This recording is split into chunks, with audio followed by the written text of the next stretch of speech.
Hello friends, അപ്പോൾ ഏവർക്കും സ്വാഗതം. അപ്പോൾ എന്നാൽ ഇന്നത്തെ വീഡിയോ എന്ന് പറഞ്ഞാൽ വളരെ ഡിഫറെൻ്റ് ആയിട്ടൊരു വീഡിയോ ആണ്. ഞാൻ സത്യം പറഞ്ഞാൽ ഇന്നൊരു ഷോപ്പിങ്ങിന് പോയപ്പോൾ ഡിഫറെൻ്റ് ആയിട്ടൊരു സാധനം കണ്ടു. അപ്പോൾ ഡിഫറെൻ്റ് ആയിട്ട് സാധനം കണ്ടു കഴിഞ്ഞപ്പോൾ ഇതാണ് നമ്മുടെ ബനാന ബിയർ. ഇത് ഈഗിൾ എന്ന് പറഞ്ഞ ഒരു ബ്രൂവിംഗ് കമ്പനി, അവരുടെ സാധനമാണിത്.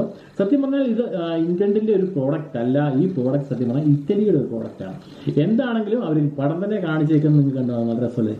നമ്മുടെ ഈ പഴത്തിന്റെ ഒരു രീതി കണ്ടിട്ട് എനിക്ക് തോന്നുന്നു റോബസ്റ്റ പഴം പോലുള്ള ആ പഴത്തിന്റെ എസൻസ് അല്ലെങ്കിൽ അതുപോലുള്ള ഫ്ലേവർ കലർത്തിയേക്കുന്ന ഒരു ബിയർ തന്നെയാണ്.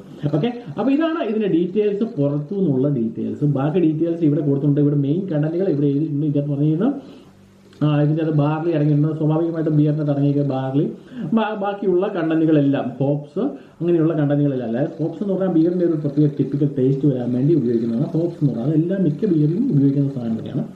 അതുകൂടാതെയാണ് ഈ ബനാന ഫ്ലേവർ എന്ന് പറഞ്ഞ് പറയുന്നത്.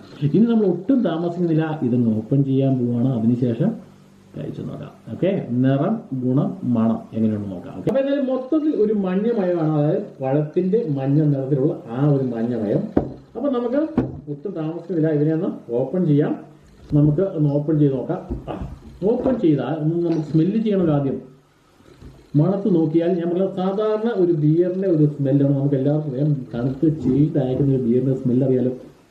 നല്ലൊരു ടേസ്റ്റ് അല്ലേ, സത്യം നല്ലൊരു ഫീൽ തോന്നുന്നു. ആ ബിയർ നല്ല തണുപ്പ്, പ്രത്യേകിച്ച് നമ്മൾ നല്ല ചൂടൊക്കെ ആയിട്ടിരിക്കുന്ന സമയത്ത് ചിൽഡ് ആയിട്ടൊരു ബിയർ അങ്ങോട്ട് കൊണ്ട് വെച്ച് കഴിഞ്ഞാൽ ഇപ്പം നിങ്ങളുടെ വായിൽ വെള്ളം വരുന്നതായിരിക്കും. അപ്പൊ എന്നാലും എന്റെ വായിൽ വെള്ളം വരുന്നുണ്ട്. അപ്പൊ മണം നോക്കിയാൽ സാധാരണ രീതിയിലുള്ള ബിയറിന്റെ മണമുണ്ട്. പക്ഷെ അത് കൂടാതെ നേരത്തെ പറഞ്ഞതുപോലെ തന്നെ ബിയറിന്റെ ബനാനയുടെ ആ ഒരു സ്മെല്ല് കൂടി നമുക്ക് ക്ലിയർ ആയിട്ട് മനസ്സിലാകുന്നുണ്ട്. അപ്പൊ നമുക്ക് ഗ്ലാസ്സിലേക്ക് ഒഴിക്കാൻ, പതയില്ലാതെ ഒഴിക്കാൻ ഞാൻ പറയാൻ എല്ലാവർക്കും അറിയാവുന്നതാണ് പതയില്ലാതെ ഒഴിക്കേണ്ട രീതി.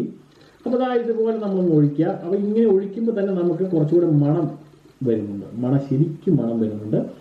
സാധാരണ ബിയറിനേക്കാൾ അപ്പുറമായിട്ട് ബനാനയുടെ, അതായത് നമ്മുടെ പഴത്തിന്റെ മണമാണ് വരുന്നത്. അപ്പൊ എന്തായാലും ഗ്ലാസ്സിൽ ഒഴിച്ചു കഴിഞ്ഞാൽ ഉള്ള നിറം ഇതാണ്.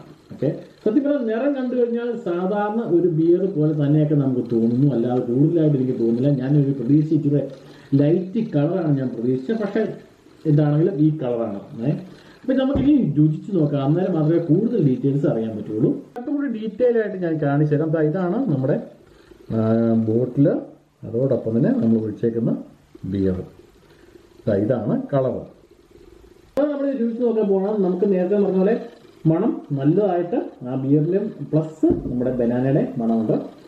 അതോടൊപ്പം തന്നെ പക്ഷെ കളറ് സത്യം പറഞ്ഞാൽ ലൈറ്റ് ഒരു കട്ടൻ ചായമാണ്. കട്ടൻ